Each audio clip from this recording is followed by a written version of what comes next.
So you know the feeling, right? You're on a super important video call and boom, you freeze. You're trying to stream a movie and it just buffers and buffers.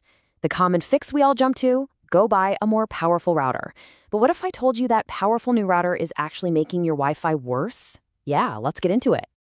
All right, just so we're all on the same page, this whole explainer is based on a really detailed report from the folks at RFI Detectives. We're going to be zeroing in on their findings about Wi-Fi power, because honestly, what they found goes against everything we think we know. So let's just cut right to the chase. Is your Wi-Fi just slow? And if it is, are you absolutely sure that a more powerful router is the answer? This is especially true if you're in an apartment or a condo or even just a neighborhood where the houses are kind of close together. And that right there gets us to the heart of what the report calls the Wi-Fi power myth. It's this totally counterintuitive idea that our go-to solution, more power, is actually the very thing causing the problem in the first place. I mean, think about it. The second a video starts to buffer, we're online looking for routers with more antennas, more range, more everything. It's like we're trying to shout louder to be heard over a crowd. But what happens when everyone in the room starts shouting? Well, it just turns into a bunch of noise, right? And this kind of behavior, it builds and builds into something the report calls a wireless arms race. And believe it or not, it's a classic example of something called the tragedy of the commons, and it's probably happening in your building or your neighborhood right now.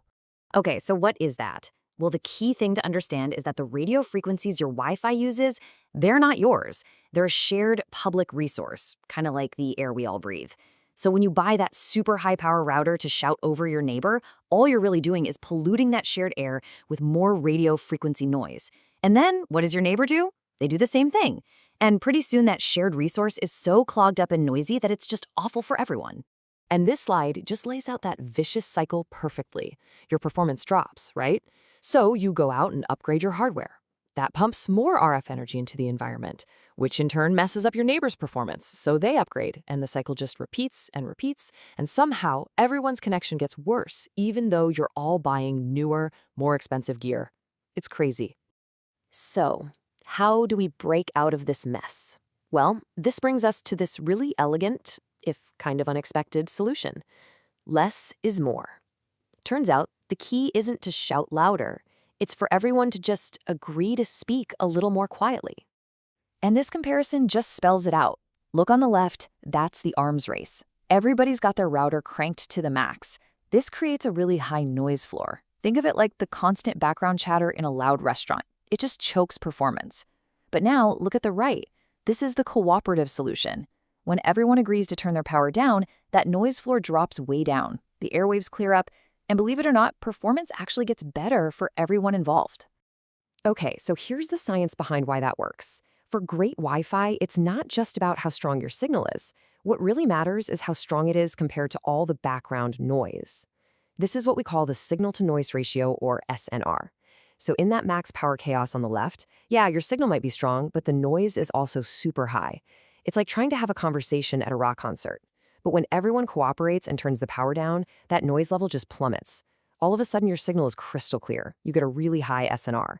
That is what gives you that fast, super reliable Wi-Fi. Okay, so this all sounds great in theory, right? But how do you actually do it?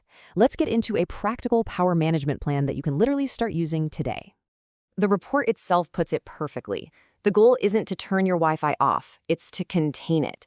You just want enough power for solid coverage inside your own four walls, and that's it. Any power beyond that is just bleeding out and causing problems for your neighbors. So here's what you actually do. You need to log into your router's settings. Look for the transmit power. For the 2.4 gigahertz band, that's the one that travels really far and through walls, causing the most interference, you're going to want to drop that power down, maybe to 50% or even 25%. For the 5 gigahertz band, which is shorter range, a smaller reduction is probably fine. But honestly, before you even touch those settings, just try moving your router. Putting it in a central spot, up high, can solve most of your coverage problems without adding any extra noise at all. But this isn't just about getting faster Netflix streams. Having a congested, unreliable Wi-Fi network can be more than just an annoyance. It can actually become a serious safety issue. And this quote from the report is, well, it's a little chilling, but it's absolutely true. When your security devices keep dropping their connection because of Wi-Fi interference, that's not just a tech glitch, it's a security failure waiting to happen. Just think about all the critical stuff in your own home that relies on a stable Wi-Fi connection. We're talking about your security cameras, your smart locks, your doorbell, your alarm system sensors. None of these can afford to drop offline just because your neighbor's router is blasting on full power. And this is probably the most critical point of all. A lot of us depend on Wi-Fi calling, right? Especially in apartments or buildings where cell service is spotty. If you ever have to call 911 and that call drops because of Wi-Fi interference, I mean, the consequences could be absolutely devastating. This makes it clear. Clean airwaves aren't just a luxury, they're a public safety necessity. So, what's the actual payoff for doing all this, for cooperating? Well, it's huge. The report found that communities that actually coordinate their Wi-Fi settings can see a 3 to, get this, a 5-fold increase in their Wi-Fi speeds.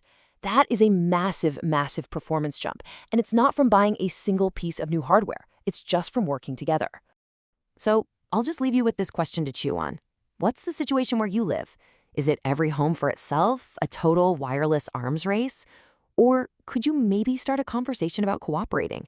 Because the path to better, safer, and way faster Wi-Fi for everyone, it doesn't come in a new box from the store. It comes from having a plan.